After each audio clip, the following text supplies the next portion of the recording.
uccisa in A4 dopo essere caduta dal cavalcavia di Vigonza. Svolta nella notte, fermato il compagno 39enne, avrebbe ammesso di averla spinta di sotto, preoccupato perché voleva lasciarla e portarle via il figlio.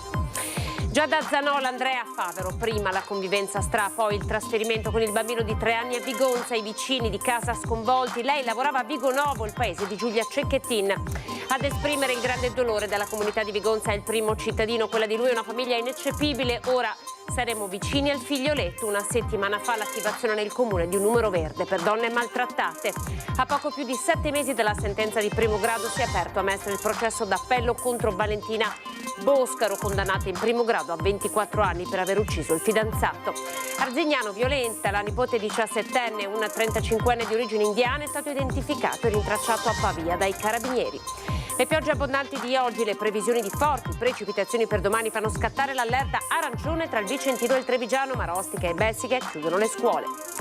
Positivo il primo mock-up, il test sui primi 15 metri della pista da bob, slittino e skeleton costruita a Cortina per le Olimpiadi del 2026. L'opera potrebbe quindi essere terminata nei tempi prefissati. Ben ritrovati, buonasera. Il telegiornale del Veneto. Svolta clamorosa nella notte, è stato fermato il compagno della donna, travolta e uccisa dopo essere volata giù dal cavalcavia in A4 all'altezza del comune di Vigonza, interrogato a lungo dalla polizia. Nella giornata di ieri l'uomo, il compagno, che avrebbe ammesso di averla spinta, preoccupato perché lei lo voleva lasciare e aveva paura di perdere il figlioletto. Sull'asfalto della A4 è ancora visibile un'enorme chiazza di sangue, è l'ultimo istante di vita di una donna che è stata trascinata dal mezzo pesante che l'ha travolta e uccisa dopo che era stata lanciata dal cavalcavia. Un volo di una decina di metri, un uomo che lancia la sua donna superando questo alto parapetto. È morta così nel cuore della notte di mercoledì Giada Zanola, 33 anni, mamma di un bambino di 3, lanciata da questo punto dove una vicina ha posto un delicato mazzo di fiori e un biglietto. Quello che all'inizio sembrava un gesto volontario si è trasformato nel quarto orribile femminicidio in Veneto in pochi mesi. A fare parziali ammissioni il compagno Andrea Favero, camionista di 39 anni, fermato e portato in carcere con l'accusa di omicidio volontario aggravato. Su di lui si sono concentrate da subito le attenzioni degli agenti di polizia. Man mano che gli investigatori sia della polizia stradale che della squadra mobile della scientifica raccoglievano gli elementi, non collimava appunto con l'ipotesi di un suicidio. È stata anche ricostruita la cosiddetta vittimologia, ovvero sia è emerso nell'ambito del rapporto di coppia una relazione che ormai era tossica, una relazione che stava per concludersi, con episodi sfociati poi in violenza non solo verbale ma anche violenza fisica, sino praticamente al tragico epilogo dell'altra notte alle 3:30. A insospettire i poliziotti alcuni lividi ed escoriazioni riconducibili a precedenti litigi sul corpo di Andrea Favero e alcune incongruenze nella ricostruzione di quanto accaduto nelle ultime ore. Alla fine l'uomo è crollato. Negli ultimi tempi le discussioni sarebbero state frequenti. Il suo timore più grande era quello di non poter più vedere il suo bambino di 3 anni. Dopo la lite che, secondo quanto detto dal 39enne, sarebbe scoppiata proprio sul cavalcavia, che dista poco più di 1 chilometro dalla casa dove si erano trasferiti 1 anno e mezzo fa, il tragico epilogo. L'unico dato certo è delle 3:30 della notte del 29 del corpo della giovane che appunto è sulla sede autostradale. Alcuni automobilisti la evitano, fanno le segnalazioni, poi purtroppo verrà arrotata da un camion, quindi questa è l'ora certa e c'è tutto un altro aspetto da contestualizzare.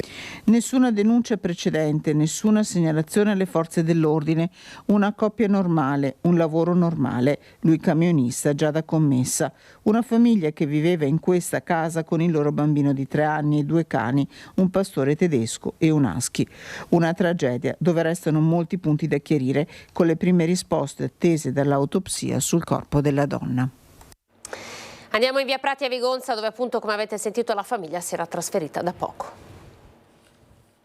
Signora è sconvolta? Sì, sono sconvolta perché erano 2 persone molto tranquille, molto socievoli, solari e a disposizione se avevamo bisogno noi di qualcosa e a volte ci chiamavano se avevano bisogno loro, però questa cosa qua mi sconvolge perché non pensavo una cosa simile. Buoni vicini, persone disponibili, così una residente di Via Prati. In questa villetta in ristrutturazione Giada Zanola e Andrea Favero si erano trasferiti alla fine del 2022.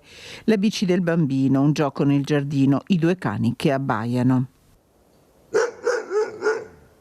Tutto all'apparenza silenzioso e normale, una vita che anche i vicini raccontano così. Non ho mai sentito litigi, giocavano col bambino, con i cani. Avevano anche loro amici che giravano, per cui questa cosa mi ha sconvolto, ecco, che devo ancora riprendere. Un mazzo di margherite bianche e gialle sul cavalcavia e una vicina a portarle in ricordo di Giada Zanola. Nel frattempo la notizia corre veloce. Oh mamma mia, è questa cosa nuova sul serio? Ma non ne so niente. Siamo qua attorno, non conosco. Anche cambia sempre famiglie, persone. Una disgrazia. Una disgrazia grande. Ma io non si sa se sia buttato giù e so dire così. Ma che sia sta proprio io. Io non li conoscevo personalmente, ecco. So deve passare? A volte sì, con il cane magari passeggiavano con il bambino. È stato fermato.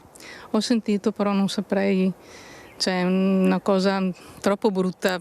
E non saprei nemmeno cosa dire, ecco. Mi dispiace soprattutto per lei e per il bambino che adesso è da solo, senza genitori.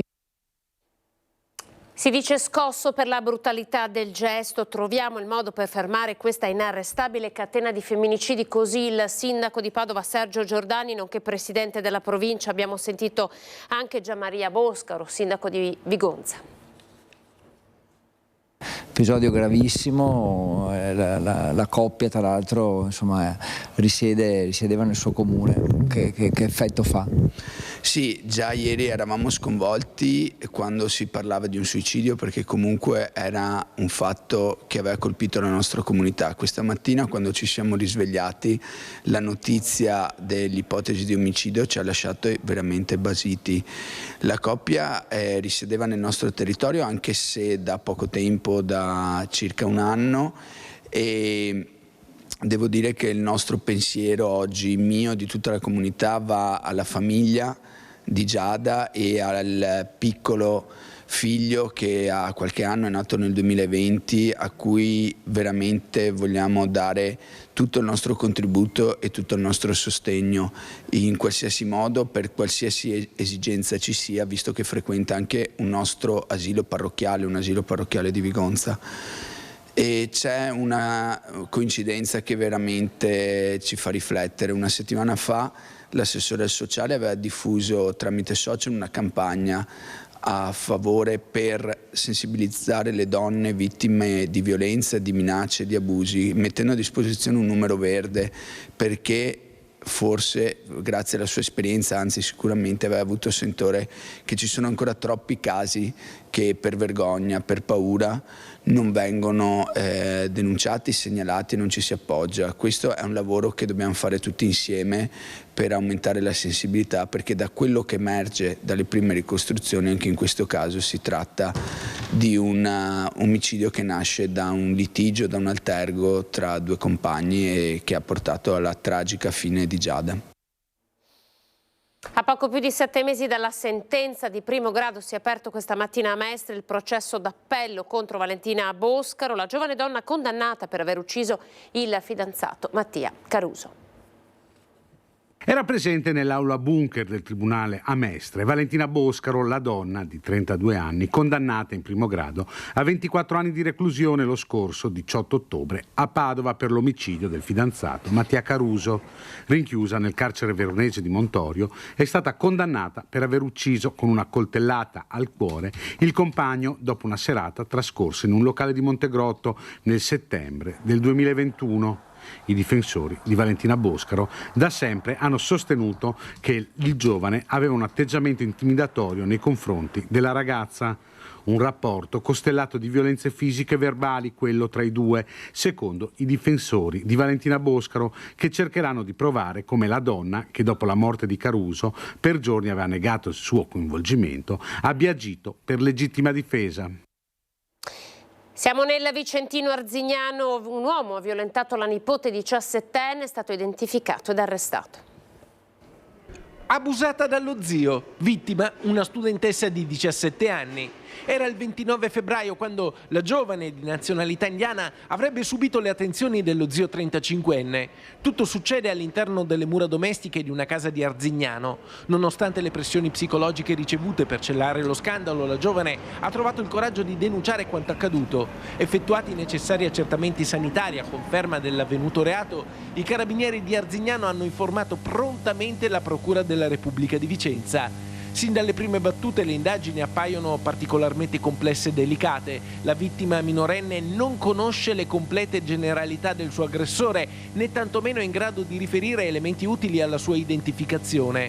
Un altro ostacolo è il clima di omertà da parte della famiglia, dovuto alla malcelata vergogna per il disonore ai danni della figlia. Inoltre, subito dopo il fatto, il violentatore fa perdere le sue tracce, partendo per un luogo ignoto. Mirati accertamenti tecnici uniti alle tradizionali indagini portano gli investigatori a identificare l'autore del reato, rintracciandolo in provincia di Pavia, dove l'uomo, senza fissa dimora e irregolare in Italia, ha trovato ospitalità da altri connazionali. Acquisiti convergenti e incontrovertibili elementi di prova e considerato il pericolo di fuga, di inquinamento delle prove e di reiterazione del reato ai danni di altre giovani, il GIP del Tribunale di Vicenza ha firmato un'ordinanza di custodia cautelare in carcere. In questo modo i carabinieri della sezione di Polizia Giudiziaria di Vicenza, coadiuvati dai militari della stazione di Arzignano, hanno potuto arrestare il 35enne di nazionalità indiana che è stato portato in carcere al San Pio X a disposizione dell'autorità giudiziaria.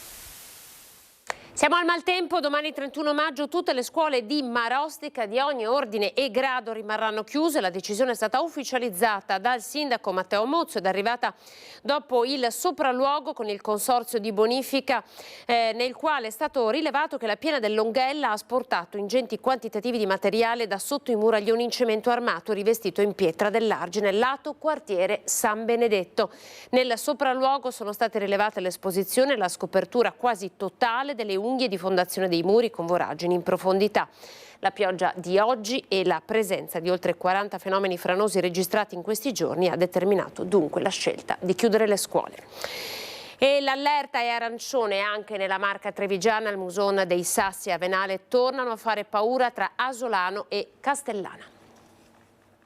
È arrivato un bollettino meteo regionale, il CFD, che vede la zona nostra in allerta arancione, con una previsione di superamento della seconda soglia di sicurezza del Muson, e questo ci induce, oltre che obbligarci per certi aspetti ad aprire il COC ed alzare la soglia dell'attenzione anche in virtù dei fatti che abbiamo patito le settimane scorse. La conta dei danni non è ancora chiusa, che una nuova allerta sta mobilitando diverse zone del Veneto, in particolare i bacini Piave e Pedemontano, Alto Brenta Bacchiglione Alpone, Basso Brenta Bacchiglione. Si riattivano quindi i COC, i centri operativi comunali delegati a gestire eventuali emergenze, come quello di Via Lovara a Castelfranco. Riecco dunque il Muson dei Sassi che torna a far paura, ma non c'è solo il Muson, come ha dimostrato la cronaca recente, soprattutto nella città del Giorgione, tra Bella Venezia e le vie a ridosso del centro. È un altro attenzionato speciale, la Venale. Adesso sono in contatto con il consorzio di bonifica Piave per capire la situazione delle casse e come eventualmente loro si preparano a questa nuova ondata di maltempo. In allerta quindi il sistema delle casse di espansione che nelle ultime due ondate ha evitato, testuali parole di Marcon, l'apocalisse. La precauzione, pur evitando facili allarmismi, è massima. Non c'è alcun segnale che oggi ci dica che la Venale o il Muson traciminano, e però nel momento in cui dovesse succedere, se siamo pronti, evitiamo ulteriori danni.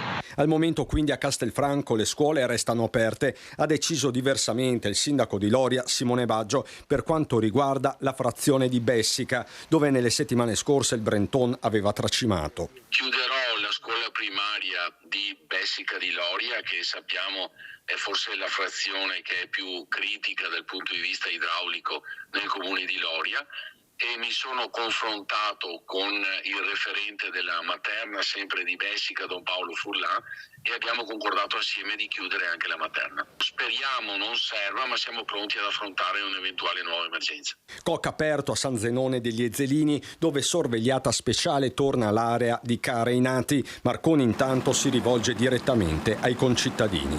Come presumo abbiano ancora in dotazione i sacchetti di sabbia, di mettersi in stato di allerta nella speranza che sia vana e che non serva a nulla, ma avendo a disposizione i sacchetti di sabbia che si mettano in protezione e in sicurezza.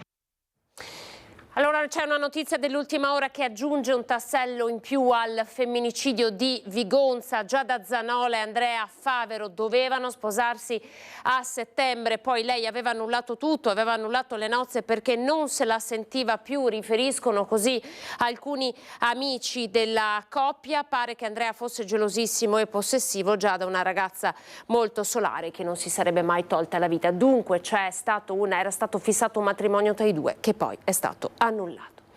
Ed ora siamo a Venezia con la tassa di sbarco. Il Consiglio di Stato ha annullato la tassa di imbarco di 2,50 euro per ogni passeggero in partenza dall'aeroporto Marco Polo di Tessera, che era stata introdotta dal Comune di Venezia poco più di un anno fa.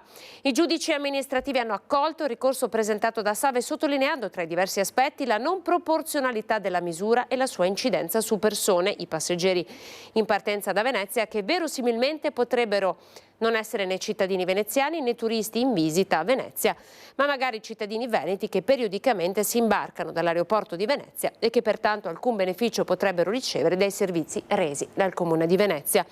Con grande soddisfazione si legge in una nota: Save apprende la decisione del Consiglio di Stato. Ed è positivo il primo mock-up, il test sui primi 15 metri della pista da bob, slittino e skeleton costruiti a Cortina dall'impresa Pizzarotti. Un gioiello di architettura, commenta il commissario di governo Fabio Massimo Saldini, che ieri ha eseguito un sopralluogo al cantiere della pista e alla posa del calcestruzzo che è stato spruzzato mediante una lancia ad aria compressa sull'intelaiatura di ferro. L'ispezione sull'impianto permette di pensare che si potrà dunque arrivare nei tempi e nei modi al risultato prefissato. Prossimo step, la definizione tecnica della prima curva, che sarà il test probante della qualità del lavoro. Prima intervista in esclusiva per le nostre reti al direttore della Mostra del Cinema, Alberto Barbera, che è appena arrivato al Lido di Venezia. Alberto Barbera, ben arrivato al Lido da poche ore, ormai è una bella consuetudine questa intervista al suo arrivo con Media Nord-Est Antenna 3. I lavori sono cominciati molti mesi fa, è da gennaio che non faccio altro che vedere film e gestire contatti con registi, produttori, sales agent, eccetera. Ho già visto moltissimi film, ho fatto qualche invito. A Cannes per me è stata l'occasione per incontrare tantissime persone e raccogliere informazioni sui film. Dal suo ufficio al primo piano del Palazzo del Cinema al Lido di Venezia, in esclusiva per le nostre reti, il direttore della Mostra Internazionale d'Arte Cinematografica di Venezia, Alberto Barbera, racconta le sue prime sensazioni per la mostra 2024. Entro domenica tutto il comitato di selezione sarà al Lido al completo per visionare i film. Cannes è stata, come sempre, un grande festival, naturalmente, grande partecipazione.